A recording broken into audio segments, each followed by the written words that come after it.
जय श्री राम। कैसे हैं आप सब लोग? मैं हूं अनुरंजनी गुप्ता और आज मैं आपको पढ़ाऊंगी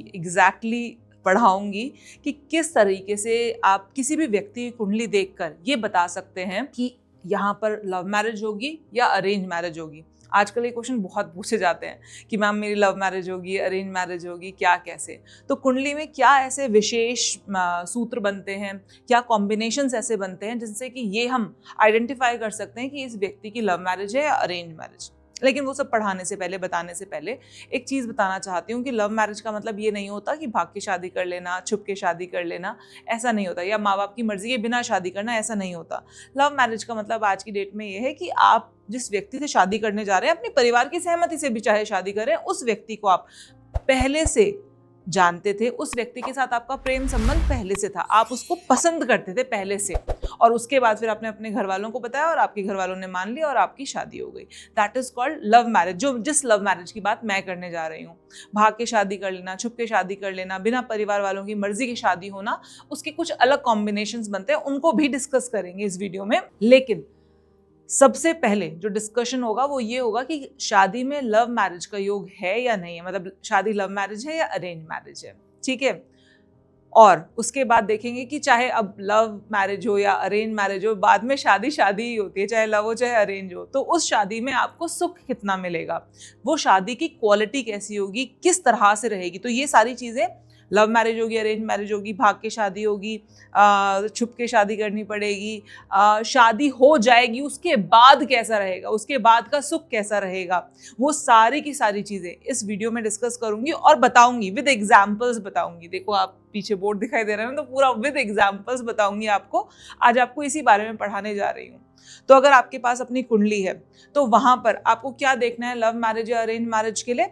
अपना 5th हाउस और 7th हाउस। क्या 5th हाउस लॉर्ड और 7th हाउस लॉर्ड आपस में कोई कनेक्शन बना रहे हैं क्या, या 5वें घर में बैठा हुआ प्लैनेट 7वें घर में बैठे हुए प्लैनेट के साथ संबंध बना रहा है क्या? या फिर थर्ड पॉइंट क्या आएगा, 5वें घर में बैठा हुआ प्लैनेट 7th हाउस लॉर्ड के साथ कोई संबंध बना रहा है क्या? 7वें घर में बैठा हुआ प्लैनेट 5वें घर के लॉर्ड के साथ कोई संबंध बना रहा है क्या? अब ये संबंध कैसे बनते हैं, क्या किस तरीके से, वही सारी चीजें हम अब इस क्लास में समझेंगे। तो देखिए, कुंडली दिखाती हूँ, उसके बाद दिखाती हूँ कि संबंध कैसे कैसे देखा जा सकता है। आइए यहां देखते हैं।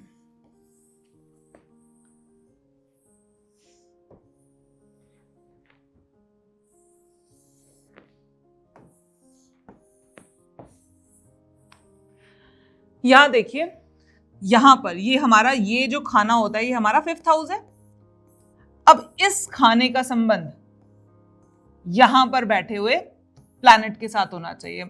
एग्जाम्पल ले लेती हूं, 5वें घर का और 7वें घर का। मान लीजिए ये कुंडली है टॉरस लग्न की, तो 2 3 4 5 6 7 8 9 10 11 12 1, कुछ इस तरीके से टॉरस लग्न की कुंडली कुछ इस तरीके से दिखाई देगी।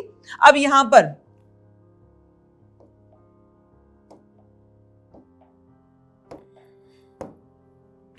यहां पर 5th हाउस का लॉर्ड कौन हो गया? 5th हाउस का लॉर्ड, यहां पर 6 अंक लिखा हुआ है, इसका मतलब यहां पर वर्गो राशि है। वर्गो राशि का लॉर्ड कौन होता है? मरकरी। और यहां पर लिखा हुआ है 8 नंबर, इसका मतलब यहां पर स्कॉर्पियो राशि है। स्कॉर्पियो राशि का लॉर्ड कौन होता है? मार्स। अब हम यहां पर हमने देखा इस कुंडली में 5वें घर का लॉर्ड मरकरी है और इस कुंडली में 7वें घर का लॉर्ड है मार्स। तो हम देखेंगे क्या जो मरकरी और मार्स की स्थिति है, मरकरी और मार्स एक दूसरे के साथ संबंध बना रहे हैं क्या? अगर मान लीजिए मरकरी यहां बैठा है इस कुंडली में और मार्स इधर बैठा है, मार्स की प्लेसमेंट इधर है, तो आप देखेंगे कि मरकरी परस्पर दृष्टि से मार्स को देख रहा है, मार्स मरकरी को देख रहा है, मरकरी मार्स को देख रहा है। कैसे? 1 2 3 4 5 6 7, हर प्लैनेट अपने से 7वें घर को देखता है, ये पता है आपको, है ना। जुपिटर और सैटर्न और मार्स की अलग अलग दृष्टियां होती हैं, लेकिन बाकी सारे प्लैनेट्स 7वीं दृष्टि से देखते हैं एक दूसरे को। तो यहां देखिए मरकरी और मार्स एक दूसरे को देख रहे हैं।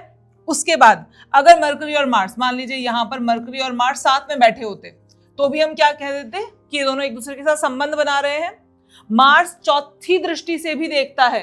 तो अगर मान लीजिए मार्स मरकरी को देख रहा होता, मरकरी ऐसी जगह पर बैठा होता जहां से मार्स उसको देख रहा होता, तो भी ये संबंध बना रहे होते। संबंध बनाने का मतलब है या तो दोनों एक दूसरे को परस्पर दृष्टि से देख रहे हों, या दोनों एक दूसरे की राशि में जाकर बैठ जाएं। जैसे कि राशि में जाकर बैठ जाएं, इसको बताती हूँ, राशि में जाकर बैठ जाएं कैसे होगा।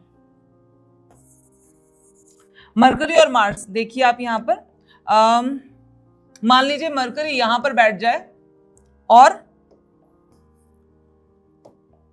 मार्स मरकरी की राशि में बैठ जाए,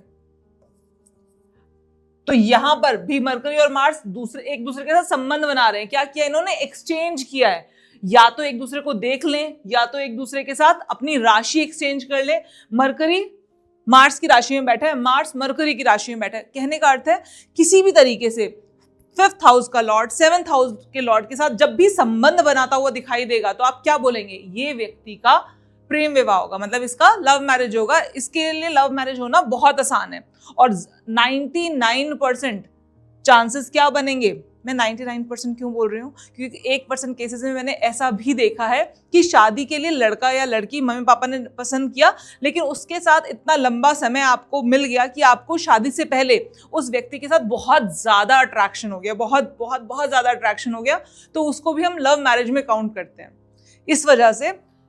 लेकिन आपको अब मैं आपको रियल केस स्टडीज दिखाती हूँ, रियल केसेस दिखाती हूँ। यहाँ पर देखिए, ये चार्ट देखिए, यहाँ पर इस चार्ट में आपको दिखाई दे रहा है 5th हाउस का लॉर्ड। बताइए मुझे 5th हाउस का लॉर्ड कौन है फटाफट से? 5th हाउस का लॉर्ड यहाँ पर जुपिटर है। 7th हाउस का लॉर्ड कौन है? वीनस। 7th हाउस का लॉर्ड वीनस है, क्योंकि यहाँ पर टॉरस राशि है, टॉरस राशि का मालिक वीनस होता है। यहाँ पर पाइसेस राशि है तो उसका मालिक जुपिटर होता है। अब देखिए, क्या इस चार्ट में आपको 2 मिनट लीजिए, आराम से देखिए, क्या इस चार्ट में आपको जुपिटर और वीनस आपस में एक दूसरे के साथ कनेक्शन बनाते हुए दिखाई दे रहे हैं? जुपिटर और वीनस, जुपिटर यहां पर है इस चार्ट में और वीनस इधर है। आप देखिए, दोनों एक दूसरे को परस्पर देख रहे हैं। 1 2 3 4 5 6 7 देख रहे हैं। 1 2 3 4 5 6 7 जुपिटर वीनस को देख रहा है, वीनस जुपिटर को देख रहा है। क्या यहां पर हम बोल सकते हैं कि लव मैरिज होगी? 100% लव मैरिज होगी। बहुत बहुत स्ट्रॉन्ग कॉम्बिनेशन है। मैंने 100% क्यों बोल दिया एकदम से? आप देखिए, डिग्री वाइज देखिए, वीनस की डिग्री 13 है, जुपिटर की डिग्री 14 है। दोनों डिग्री वाइज एक दूसरे के काफी क्लोज हैं और एक दूसरे को परस्पर दृष्टि से देख रहे हैं। जुपिटर वीनस को देख रहा है, वीनस जुपिटर को देख रहा है, दोनों एक दूसरे के साथ सेम संबंध बना रहे हैं। अब इनकी शादी होगी, लव मैरिज होगी, 100% लव मैरिज होगी। शादी के बाद का सुख कैसा रहेगा, ये सब सारी चीजें इसी कुंडली पर हम बाद में आएंगे, जब मैं वो वाला सेक्शन सिखाऊंगी ना आपको कि शादी के बाद सुख कैसा रहेगा। लव मैरिज तो होगी, लेकिन शादी के बाद झगड़े होंगे, कलेश होंगे, प्यार से रहेंगे, अच्छा रहेगा, बुरा रहेगा, भाग्य उदय होगा, नहीं होगा, वो सारी चीजें हम बाद में देखेंगे इसी कुंडली में। अभी हम सिर्फ ये देख रहे हैं कि कनेक्शंस कैसे बनते हैं। आइए दूसरा चार्ट दिखाती हूँ। ये देखिए, यहाँ पर जो चार्ट देखिए, आप बताइए मुझे 5th हाउस का लॉर्ड कौन है? 5th हाउस का लॉर्ड है वीनस, ठीक है। यहां पर लॉर्ड कौन है? जुपिटर। सजिटेरियस राशि का लॉर्ड जुपिटर होता है। अब देखते हैं यहां पर जुपिटर और वीनस एक दूसरे के साथ क्या कोई संबंध बना रहा है? क्या जुपिटर और वीनस, जुपिटर कहां पर है इस कुंडली में? जुपिटर यहां पर है, वीनस यहां पर है। क्या लव मैरिज होने के चांसेस हैं? हर हाल में ना। आप देखो ना, जुपिटर और वीनस 7th हाउस, 1 2 3 4 5 6 7 1 2 3 4 5 6 7 परस्पर एक दूसरे को देख रहे हैं। यहां पर आपको बहुत आराम से दिखाई दे रहा है कि हाँ, लव मैरिज होगी, हर हाल में होगी, ठीक है। दूसरा एग्जाम्पल देखते हैं। यहां देखिए, 5th हाउस का लॉर्ड कौन है? 5th हाउस का लॉर्ड है मार्स। और 7th हाउस का लॉर्ड कौन है? 7th हाउस का लॉर्ड है सैटर्न। मार्स और सैटर्न। अब यहां पर देखेंगे आप, मार्स बैठा है 8th हाउस में, सैटर्न बैठा है 6th हाउस में। यहां पर आप क्या बोलेंगे? क्या लव मैरिज होगी या नहीं होगी? देखिए, अभी तक जो भी मैंने एग्जाम्पल लिया वहां वो बहुत इजी एग्जाम्पल है, साफ साफ दिखाई दे रहा था कि 5th और 7th हाउस का लॉर्ड एक दूसरे को परस्पर दृष्टि से देख रहा है। लेकिन यहां पर आप देखो तो यहां पर आपको पता है शनि की तीसरी दृष्टि भी होती है। शनि की दृष्टि कौन सी होती है? तीसरी, 7वीं और 10वीं दृष्टि होती है। यहां पर सैटर्न जो कि 7th हाउस का लॉर्ड है वो मार्स को कैसे देख रहा है? अपनी तीसरी दृष्टि से देख रहा है। तो यहां पर सैटर्न ने तो संबंध बना लिया मार्स से, ठीक है ना। सैटर्न ने तो 7th हाउस के लॉर्ड ने तो संबंध बना लिया 5th हाउस के लॉर्ड से, लेकिन क्या 5th हाउस का लॉर्ड भी संबंध बना रहा है? कोई भी कनेक्शन बना रहा है? जी हां, 5th हाउस का लॉर्ड मार्स भी संबंध बना रहा है सैटर्न से। कैसे? क्योंकि वो सैटर्न की ही राशि में बैठा है। सैटर्न की राशि होती है एक्वेरियस। तो यहां पर सैटर्न भी मार्स के साथ कनेक्शन बना रहा है, उसको अपनी तीसरी दृष्टि से देख के। और मार्स सैटर्न के साथ कैसा संबंध बना रहा है? उसकी राशि में बैठकर। तो दोनों का एक दूसरे के साथ संबंध बन रहा है। 5th हाउस और 7th हाउस का लॉर्ड संबंध बनाएगा, हर हाल में लव मैरिज कराएगा। 5th हाउस प्रेम का है और 7वां घर पार्टनर मिलने का है। तो जब भी आप पार्टनर ढूंढोगे, आप पहले प्रेम देखोगे कि क्या मुझे इसकी तरफ अट्रैक्शन है कि नहीं है, ठीक है।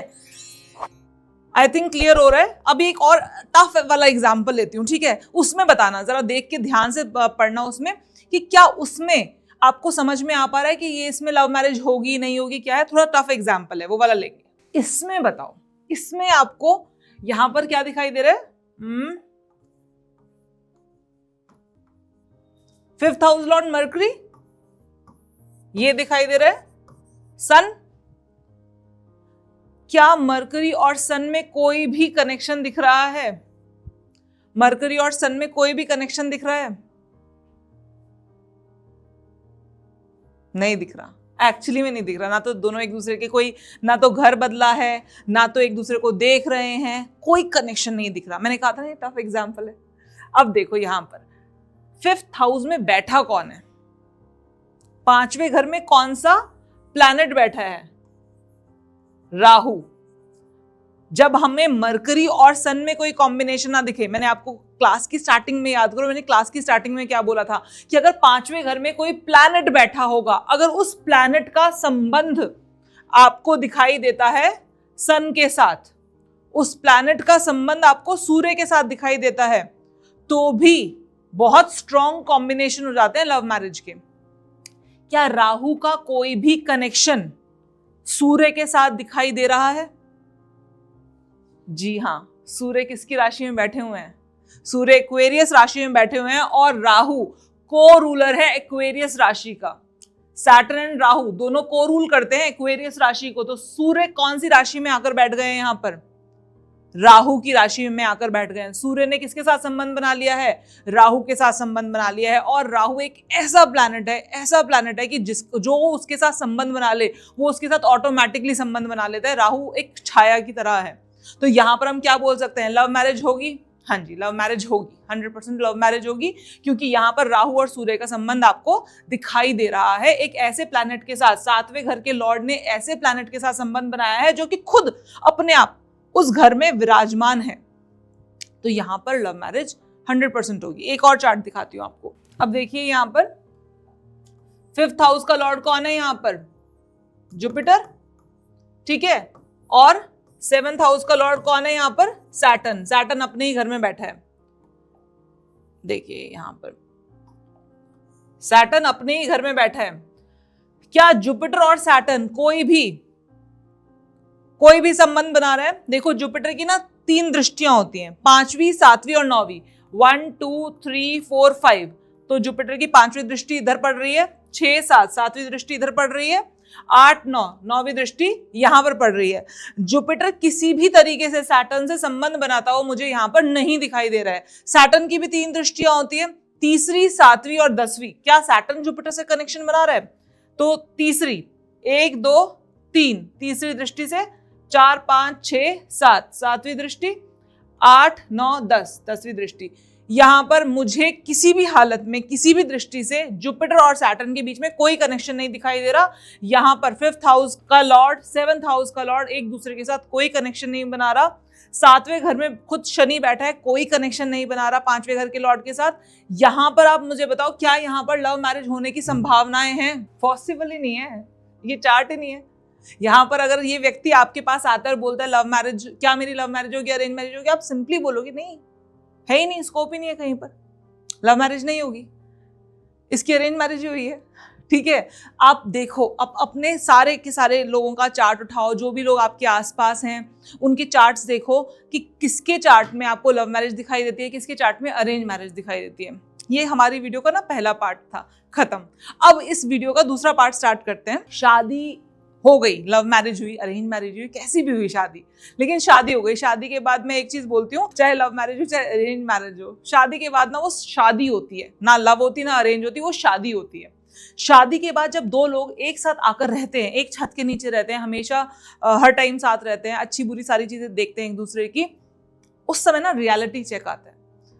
अब उस रियलिटी चेक में कौन पास होगा, कौन फेल होगा, कौन कितना खुश रहेगा, कौन दुखी रहेगा, ये सारी चीजें, मतलब basically the quality of marriage, marriage की क्वालिटी कैसी होगी, ये देखते हैं। आपकी शादी में प्यार होगा नहीं होगा, लड़ाइयां ज्यादा होंगी, क्या कैसा रहेगा, वो कैसे देखा जाएगा। इसी चार्ट पर देखें सबसे पहले, क्योंकि शादी तो इनकी भी हो ही चुकी है, माना अरेंज मैरिज ही सही।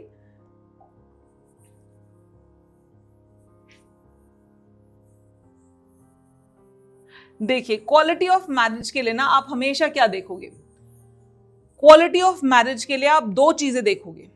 क्वालिटी ऑफ मैरिज के लिए सबसे पहली चीज जो आप देखोगे क्वालिटी ऑफ मैरिज के लिए, वो होगा शुक्र, क्योंकि शुक्र शादी का कारक है, विवाह का कारक है, प्रेम संबंधों का कारक है। शुक्र प्रेम संबंधों का कारक क्यों बोला गया?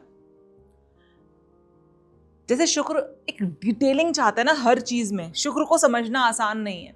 शुक्र हर चीज में ना एक डिटेलिंग चाहता है, एक तरीका होता है हर चीज का, और वो तरीका ना एट टाइम समझ नहीं आ पाता। तो उसी तरीके से शुक्र, आपको पता है शुक्र एक ऐसा प्लैनेट है जो डेबिलिटेटेड होता है वर्गो राशि में जाकर, और एग्जॉल्टेड मतलब उच्च का हो जाता है कहां जाकर? पाइसेस में जाकर। वर्गो राशि कैसी है?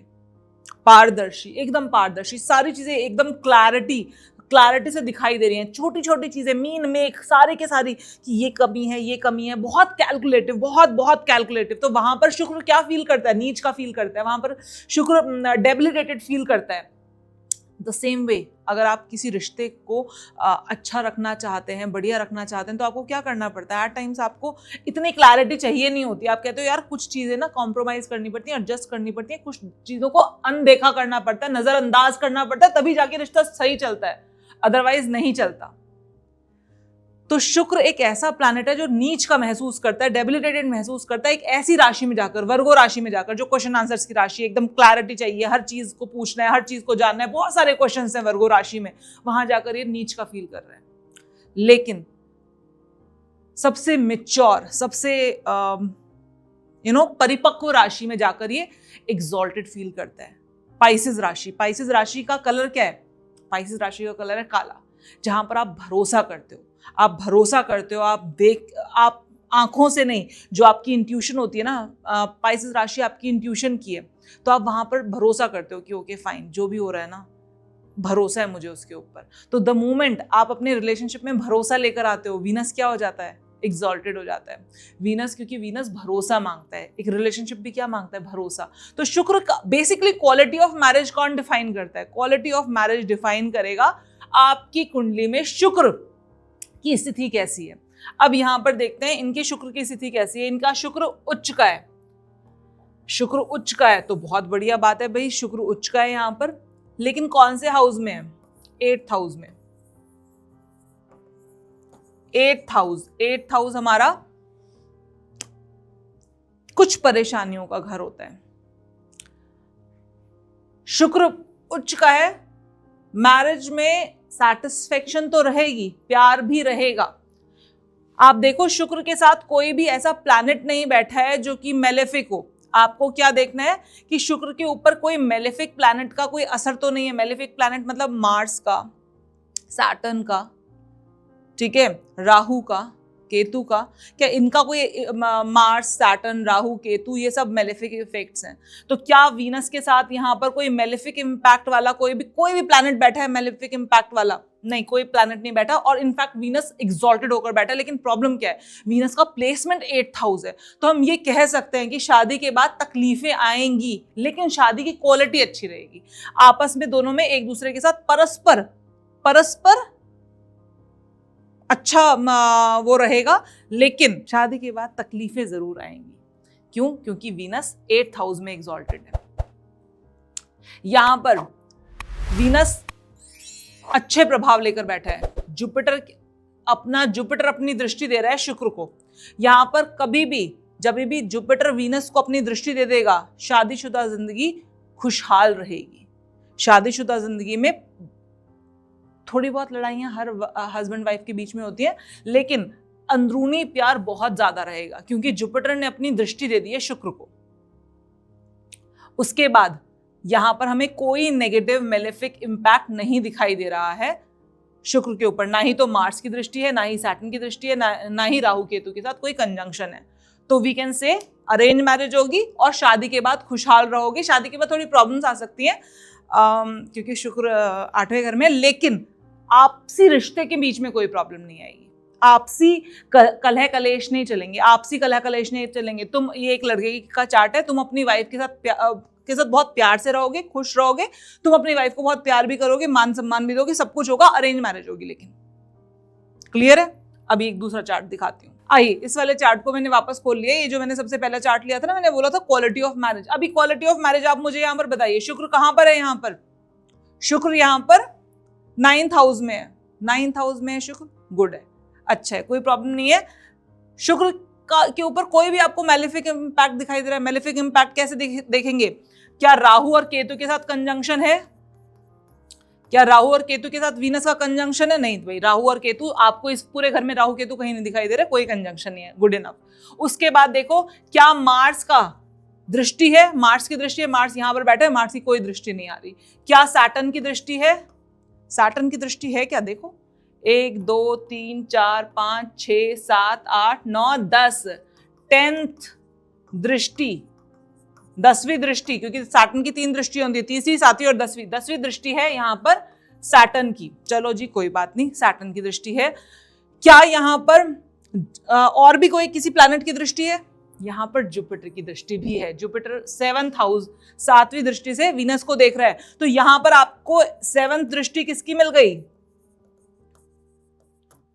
जुपिटर की। और मैंने आपको बोला था जुपिटर की दृष्टि ना अमृत की बूंदे हैं। अगर वीनस के ऊपर जुपिटर की दृष्टि पड़ जाती है तो ये आपके रिलेशनशिप के लिए अमृत की बूंदे हैं। तो हम यहाँ पर ये कह सकते हैं कि हाँ, शादी के बाद इस व्यक्ति को, क्योंकि शनि की दृष्टि है, तो हो सकता है थोड़ी दरिद्रता फील हो, स्टार्टिंग में थोड़ा सा डिटैचमेंट फील हो, स्टार्टिंग में थोड़ा सा प्रॉब्लम आए, लेकिन क्योंकि जुपिटर की दृष्टि है तो चीजें सही हो जाएंगी। एक नेगेटिव इम्पैक्ट है तो एक पॉजिटिव इम्पैक्ट भी है। और साथ में यहां पर सैटर्न खुद अपने आप एग्जॉल्टेड पोजीशन में बैठा है। सैटर्न खुद अपने आप एग्जॉल्टेड पोजीशन में बैठा है, इस वजह से सैटर्न की दृष्टि बुरी इतनी नहीं है। क्योंकि जब आप सैटर्न की दृष्टि देखोगे तो आप ये भी देखोगे कि सैटर्न की क्या पोजीशन है, क्या सैटर्न एग्जॉल्टेड होकर बैठा है या डेबिलिटेटेड होकर बैठा है, या सैटर्न का पोजीशन क्या है। सैटर्न खुद अगर अच्छा बिहेव कर रहा है इस चार्ट में तो कोई प्रॉब्लम नहीं है। तो यहाँ पर हम कह सकते हैं कि शादी बढ़िया चलेगी, दोनों के बीच में आपस में काफी अच्छा प्रेम रहेगा।